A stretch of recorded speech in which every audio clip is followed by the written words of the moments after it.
morning students. This is question number 2 of class 9 motion, and this is question number 2 from NCERT.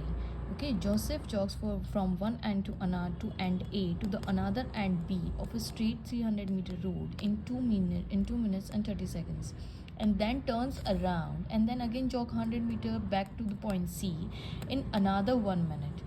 What are the Joseph's average speed and velocities in jogging from A to B and from A to C? Okay, this is the question and here is my solution for that. देखिए Joseph ने क्या किया, पहले तो वो गया A से B पे which is 300 meters according to the question, and then come back to the point C which is 100 meter. Okay, उसने क्या किया, पहले A से B straight jogging की 300 meters तक. This is 300 meters. Okay, this is my 300 meters, and then it comes to the point C which is 100 meter. तो 100 meter again उसने jogging की 100 meters से. कोई अब वो कह रहे हैं कि जो 2 minute and 30 seconds, मतलब A से B जाने में question says from 300 metre in 2 minute and 30 seconds, मतलब A से B जाने में उसको कितना टाइम लगा, 2 minutes and 30 seconds टाइम लगा, and then turns around and jogs 100 metre back to the point C in another 1 minute. और यहाँ से यहाँ को कितना टाइम लगा, यानी B से C में जो टाइम लगा वो कितना लगा, यहाँ पे जो टाइम लगा वो 1 minute का लगा. ठीक है, और यहाँ पे टाइम उसको लगा 2 minutes and 30 seconds. ये क्वेश्चन में हमें गिवन है. ओके, अब मुझे बताइए अगर A से B वो 300 है and then again come back to C, तो 300 और ये 100 अगर आप माइनस कर देंगे तो ये बचा हुआ AC कितना निकल जाएगा, 200. दिस 300 माइनस 100 करेंगे तो 200 निकल जाएगा. करेक्ट. अब क्वेश्चन में सबसे पहले पूछा है from A to B what will be the average speed and average velocity. तो देखिए एवरेज स्पीड क्या होती है, total distance upon total time. What is average speed, total distance upon total time. तो average speed from A to B यानी A से B तक उसको टोटल डिस्टेंस कितना लगा, 300 मीटर, और टोटल टाइम कितना लगा, 2 minute and 30 seconds. तो 300 2 minute and 30 seconds. अब 1 minute इक्वल्स टू 60 seconds, तो 2 into 60, तो टोटल सेकेंड्स इज 150 seconds. अब हम क्या करेंगे, इसको डिवाइड कर देंगे. The answer will be 2 meter per second. Similarly average velocity क्या होती है, velocity is a vector quantity which is a direction and it depends on the displacement. So what is average velocity, total, it depends on the displacement, that is average velocity is equals to total displacement upon total time. ठीक है, अब displacement क्या होता है, final point और initial point. तो आप देखिए इनिशियली वो A से स्टार्ट हुआ and end up to B, क्योंकि हमें B से पूछा हुआ है A टू B. तो A टू B में उसका फाइनल और इनिशियल, इसके बीच में मिनिमम से मिनिमम डिस्प्लेसमेंट कितना है, डिस्टेंस, मिनिमम डिस्टेंस जो होता है, तो दैट इज 300. तो दैट इज 300 और total time taken is again 150. 2 minute and 30 seconds convert कर देंगे तो 150 seconds. तो this is the same. So luckily यहाँ पे average speed is equals to average velocity के बराबर आई. लेकिन अब देखिए उन्होंने नेक्स्ट क्वेश्चन पूछा है कि A से C में what will be the average speed and average velocity. तो हम जानते हैं एवरेज स्पीड क्या होती है, total distance upon total time.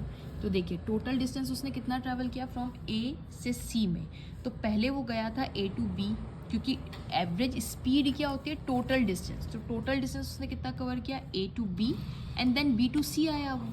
तो देखिए पहले A टू B यानी A B को हम ऐड करेंगे, फिर प्लस B C को करेंगे. अब A B जो गया वो 300 metres and then come back to B C that is 100 metres more. तो टोटल कितना डिस्टेंस हो गया, 400 मीटर्स. और टोटल टाइम कितना लगा, तो time taken in reaching A P, मतलब A से B में, फिर प्लस B टू C. तो A से B, देखिए A से B, A टू B जो टाइम लगा वो कितना लगा, 2 minute and 30 seconds. ओके, अब प्लस 2 minute 30 seconds लगे उसको यहाँ पे A टू B में, फिर प्लस B से C 1 minute मोर, तो यहाँ पे 1 minute और ऐड कर दीजिए. तो टोटल टाइम निकल जाएगा, यानी 2 minute और 1 minute कितने मिनट होते हैं, 3 minutes and 30 seconds. अब इसको कन्वर्ट करेंगे आप, तो 3 into 60 plus 30 that is 180 plus 30 which is equals to 210 seconds. तो इस तरीके से मेरे 210 seconds आ गए. अब एवरेज स्पीड क्या होती है, total distance upon total time. तो total distance 400 divided by total time यानी 1.90 मीटर पर सेकेंड उसकी स्पीड रही है. ठीक है, जो हम स्पीडोमीटर से मेजर करते हैं गाड़ी में. ओके, अब एवरेज वेलोसिटी देखते हैं। देखिए एवरेज वेलोसिटी होता है टोटल डिस्प्लेसमेंट। अब डिस्प्लेसमेंट का बस आपको ये ध्यान रखना है, डिस्प्लेसमेंट क्या होता है, फाइनल पोजीशन और इनिशियल पोजीशन, दैट्स इट। तो फाइनल पोजीशन उसकी सी थी और इनिशियल था उसका ए, यानी shortest distance between a and c क्या है, shortest distance between that is 200 metres. अब आप कहेंगे कि मैम पहले तो बी पे गया, देखिए वो है टोटल डिस्टेंस। डिस्टेंस है ना हमेशा फुट स्टेप्स के हिसाब से होता है, कितना उसने फुट स्टेप्स चला, है ना। गाड़ी आपने ए से बी चलाई, बी से तो पेट्रोल तो इतना ही लगा होगा ना, ए से बी जाने में, फिर बी से सी आने में तो पेट्रोल खर्चा हुआ होगा। लेकिन displacement matters just final and initial point. तो इनिशियल पॉइंट ए है, फाइनल पॉइंट उसका सी है। हमें सिर्फ इतना ध्यान रखना है डिस्प्लेसमेंट क्या होता है, फाइनल एंड इनिशियल। तो इन दोनों के बीच में शॉर्टेस्ट डिस्टेंस कितना है, यहाँ से यहाँ तक 200 मीटर्स का है। तो टोटल डिस्प्लेसमेंट उसका कितना हो जाएगा, दैट इज़ 200। और टोटल टाइम, हाँ टोटल टाइम, लेकिन आपको यहाँ से सी पे पहुँचने तक उसको जो टाइम लगा होगा वही टाइम होगा।